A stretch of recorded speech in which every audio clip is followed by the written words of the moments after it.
It was a Tuesday afternoon, a little after 3 o'clock. The kids were still at school, and I was just about to head out to grab some things from the hardware store. The doorbell rang, and I figured it was a package delivery. But when I opened that door, my breath hitched. There, standing on my porch, after 9 years of absolute silence, was Chloe. She looked older, tired, her hair a bit duller than I remembered, and her eyes were already brimming with tears. My first, gut-wrenching instinct was to slam the door. But then she started talking, a torrent of words spilling out about making the biggest mistake of her life, about how she wanted to be part of the kids' lives again. It was a complete shock, seeing her there, a ghost from a past I had meticulously worked to bury. You know, nobody really tells you about abandonment. It's not a sudden, dramatic event, like a car crash. It's this slow, insidious thing you don't even see happening until you're already caught in its current, fighting to breathe. That's how it felt 9 years ago, when Chloe walked out. Our son, Ethan, was 6, and our daughter, Lily, was just 4.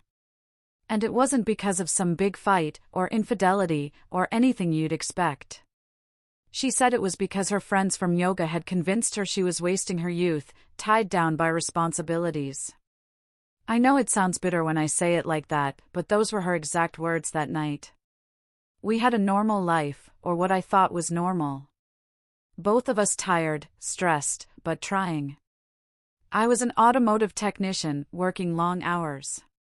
She was a dental hygienist, part-time, so she'd be home for the kids.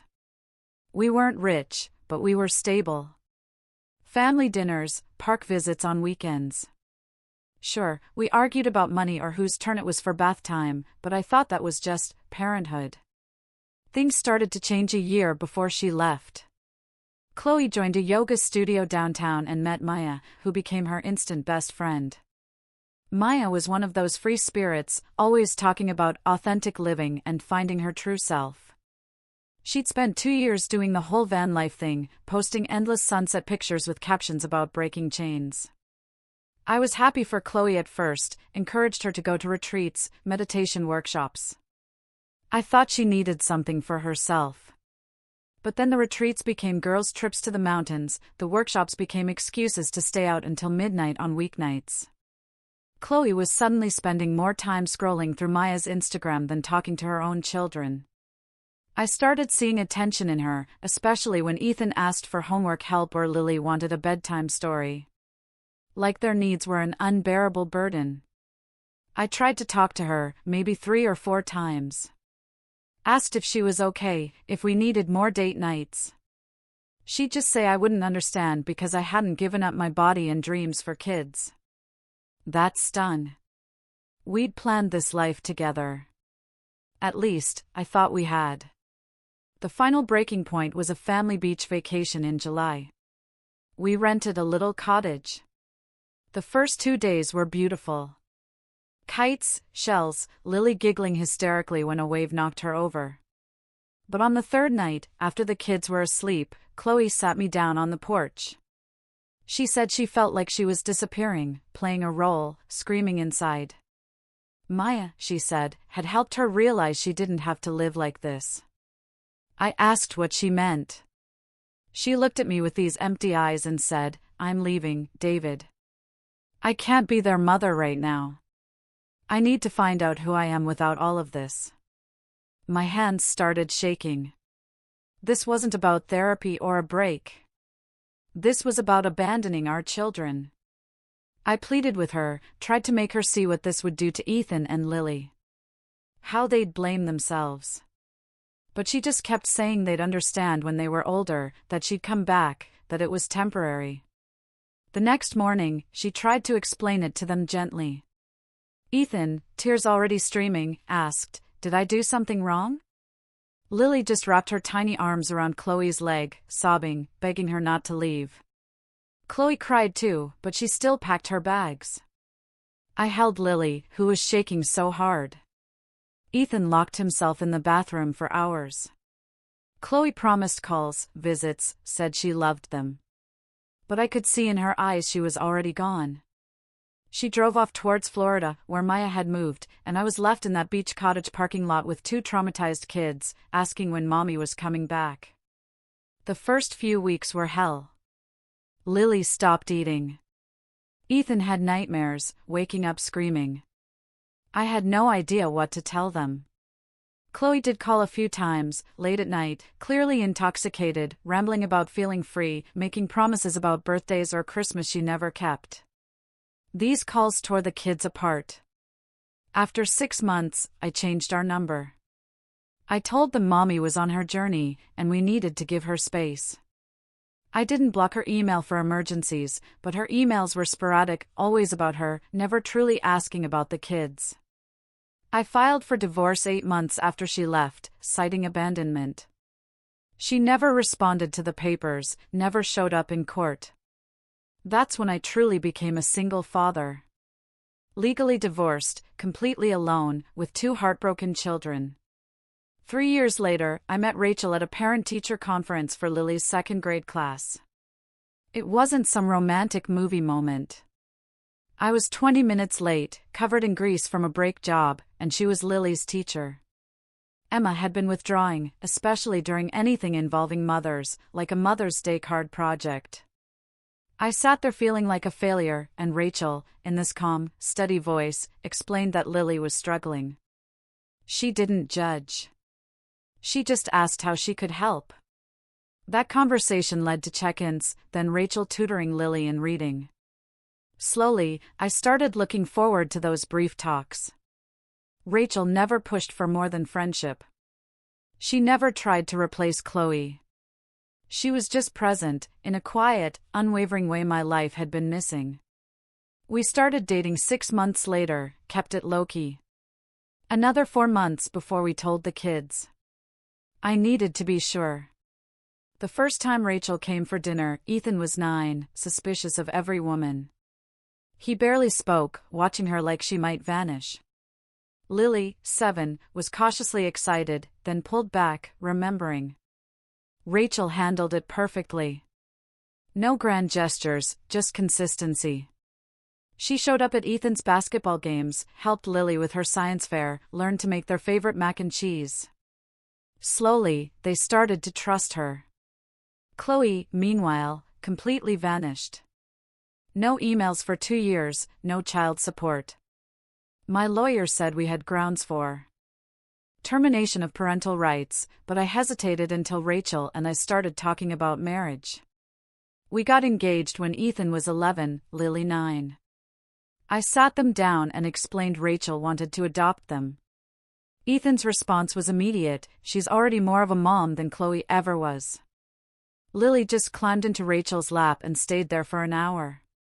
The adoption took almost a year. We had to prove we'd tried to contact Chloe. My lawyer tracked her down in Maine, living in some intentional community, and served her the papers. She never responded, never showed up, never contested. She just let her parental rights be terminated without a fight. The day the adoption was finalized was one of the best of my life. We celebrated with cake and pizza. That night, Lily called Rachel Mom for the first time, without prompting. Ethan had started months earlier, but Lily had held back, maybe out of some lingering loyalty or fear. Hearing it felt like she'd finally released that last bit of trauma. Rachel cried happy tears. My kids finally had the stable, loving home they deserved. We married 3 months later, small ceremony in the backyard. Life was genuinely good for years. Ethan made varsity basketball. Lily discovered theater. Rachel was there for all of it. And then, 9 years after Chloe walked out, she showed up at our front door. She kept talking, explaining she'd been in therapy, realized her selfishness, felt immense guilt. She knew she didn't deserve forgiveness, but wanted a chance to explain, to slowly build a relationship. I told her she couldn't just walk back in. They had a mom now. But she insisted she was still their biological mother, that it mattered. Against my better judgment, and after talking with Rachel, who was surprisingly open, I agreed to one supervised meeting. Ethan was 15, Lily 13. When I told them their birth mother wanted to see them, Ethan's face went blank. He flat out refused. Lily was conflicted, curiosity warring with fear. She agreed to one meeting. It was a disaster. Chloe tried to hug Lily, who immediately stepped behind Rachel. She tried to make small talk with Ethan, who sat arms crossed, refusing eye contact. Chloe launched into a prepared speech about her journey, her healing, her understanding of her selfishness. But everything was still centered on her, not the damage she'd caused. Lily sat silently crying. Finally, Ethan cut her off. "You don't get to do this," he said. "You don't get to act like you care now. We have a mom, and you're not her." Chloe's face crumpled. She tried to argue, said she was their real mother, that biology mattered, that she'd been sick. Rachel spoke then, her teacher's voice calm but firm, saying the kids owed Chloe nothing, and the meeting was over if they wished. Lily nodded, ran upstairs. Ethan followed without a word. Chloe was sobbing, saying we'd turned her children against her. I told her she'd done that herself 9 years ago, and she needed to leave. But she wasn't done. She said she'd spoken to a lawyer, that she had rights. Before she left, she pressed her number into my hand, saying the kids should be able to reach her. I took it, though I wanted to throw it away. I knew then this wouldn't end quietly. Her threats of lawyers were mostly empty. No attorney would touch a case where a parent voluntarily abandoned their children for 9 years and had rights terminated. But that didn't stop her trying other means. She called my phone constantly, leaving long voicemails about second chances. When I blocked her, she somehow got Rachel's cell. Rachel was patient, understanding mental health struggles. But after the 5th voicemail in a day, with Chloe crying, "I can't heal until they forgive me. This is destroying my mental health." Rachel blocked her too. The only thing that made me reconsider my hard line was Lily. 2 weeks after the disastrous meeting, she came to me. She thought she should try talking to Chloe one more time. She'd been having dreams, felt guilty. I recognized that guilt. The feeling that she was somehow responsible for Chloe leaving. Rachel and I agreed to supervised phone contact if Lily truly wanted it. Ethan wanted nothing to do with it. The calls started, once a week, on speaker, with one of us present. They were awkward. Chloe asked about school, Lily gave short answers. Gradually, Chloe pushed boundaries. Comments about taking Lily shopping, helping her pick a dress for the dance, inserting herself into milestones. Lily got off these calls drained, anxious. She started biting her nails again. After 2 months, Chloe asked if she could meet Lily in person. Lily seemed open to it until Ethan overheard. He lost it. We were idiots if we trusted Chloe alone. Lily was just feeling guilty. That fight ended with Ethan slamming his door, not speaking to us for 2 days. This was tearing our family dynamic apart. I emailed Chloe, saying in-person meetings weren't happening. She responded with a long message about me being controlling, keeping her from her daughter, how she deserved to be trusted. A week later, a call from Lily's school counselor. A woman claiming to be Lily's biological mother had shown up at dismissal, tried to approach her. Security intervened. Lily had started crying, called Rachel. I left work immediately. Lily was in her room, door locked. Rachel said Lily was terrified, didn't feel safe. Chloe had called Rachel an imposter in front of everyone. I was furious in a way I hadn't been even when she first left. Abandoning your kids is one thing. Coming back and traumatizing them all over again is something else entirely. I called my lawyer that day, started the restraining order process. Chloe's response was unhinged emails, accusing me of parental alienation, threatening to go to the media. My lawyer assured me her threats were baseless. But it didn't make me feel better. Lily blamed herself for trying to give Chloe a chance. Ethan became fiercely protective, walking Lily to classes, waiting outside rehearsals. I realized he'd been carrying that weight since he was 6. The restraining order was granted. I thought that would be it. But 2 weeks later, Lily came to me. She wanted to call Chloe one last time, for closure. She'd talked to her counselor. She needed to tell Chloe directly how her actions had affected her. Rachel and I were hesitant, but Lily was 13, mature enough to articulate her need. My lawyer confirmed the restraining order didn't prevent us from initiating supervised contact. We agreed to one final call. Lily dialed the number on speaker, all 3 of us in the room. Chloe answered, desperation in her voice, "Lily, baby, I'm so sorry about the school. I just wanted to see you." Lily took a deep breath. Her voice was steady. She said she'd spent years wondering what was wrong with her that made her mom leave. And she finally realized nothing was wrong with her. That Chloe had made a choice. She told Chloe that Rachel was her real mom now, the one who'd been there for every hard moment and every achievement. She didn't want any more contact because it hurt too much. Chloe started crying, trying to interrupt. But Lily kept going, saying she hoped Chloe got better, but she couldn't be the one to fix her. When Lily hung up, she collapsed into Rachel's arms and sobbed. But it was a different kind of crying. Like a weight had lifted. We all thought that was truly the end until 3 days later. I got a call from a hospital in Boston.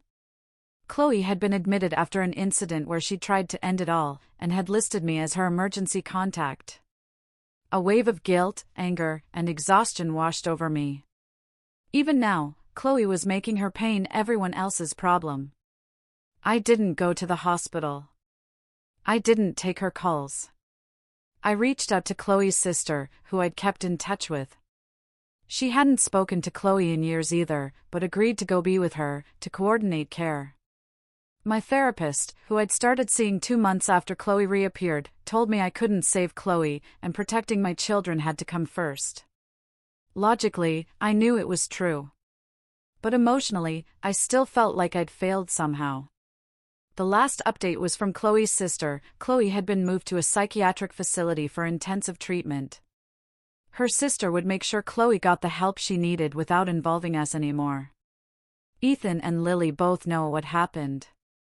I've always believed in age-appropriate honesty. Lily cried, but also said she didn't want to feel responsible for Chloe's choices anymore.